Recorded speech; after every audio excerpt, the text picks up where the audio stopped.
সাবেক প্রধানমন্ত্রী শেখ হাসিনার শাসনামলে সবচেয়ে আলোচিত সমালোচিত ব্যবসায়িক নেতা এবং শেখ হাসিনার অর্থনীতি বিষয়ক উপদেষ্টা সালমান এফ রহমানকে সদরঘাট থেকে আটকের পর নিউ মার্কেট এলাকায় সংঘর্ষে নিহত শাহজাহান আলী খুনের মামলায় গ্রেফতার দেখিয়ে ঢাকার সিএমএম আদালতে আনা হয়। একই সাথে আনা হয় সাবেক আইনমন্ত্রী আনিসুল হককে। ডিবি পুলিশ কড়া নিরাপত্তায় বুধবার সন্ধ্যা 6:30টায় তাদের ঢাকার চিফ মেট্রোপলিটন ম্যাজিস্ট্রেট আদালতে হাজির করে। এ সময় আদালত থেকে শুরু করে পুরো কোর্ট চত্বর ছিল কানায় কানায় পূর্ণ। বিচার চেয়ে ঢাকার সিএমএম আদালত চত্বরে বিএনপি পন্থী আইনজীবীরা মিছিল করেন।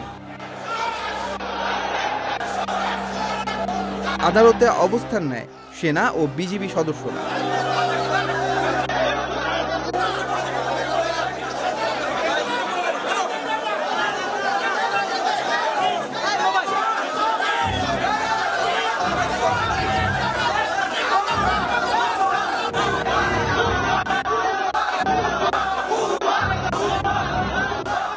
হত্যা মামলায় আনিসুল হক ও সালমান এফ রহমানের 10 দিনের রিমান্ড মঞ্জুর হয়।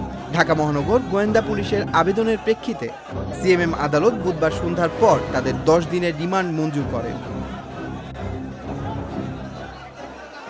এর আগে ছাত্র জনতার আন্দোলনের মুখে শেখ হাসিনা 5 আগস্ট প্রধানমন্ত্রীর পদ থেকে পদত্যাগের পর দীর্ঘদিন আত্মগোপনে থাকা সালমান এফ রহমান এবং সাবেক আইনমন্ত্রী আনিসুল হককে সদরঘাটের একটি নৌকা থেকে আটক করে ঢাকা মহানগর গোয়েন্দা পুলিশ ডিবি। বঙ্গবন্ধু শেখ মুজিবুর রহমান হত্যা মামলার রাষ্ট্রপক্ষের কৌঁসুলি ছিলেন আইনজীবী আনিসুল হক। 2014 সালের নির্বাচনে তাকে ব্রাহ্মণবাড়িয়া 4 আসন থেকে মনোনয়ন দেয় আওয়ামী লীগ। তন্ময় মাহমুদ, চ্যানেল আই অনলাইন।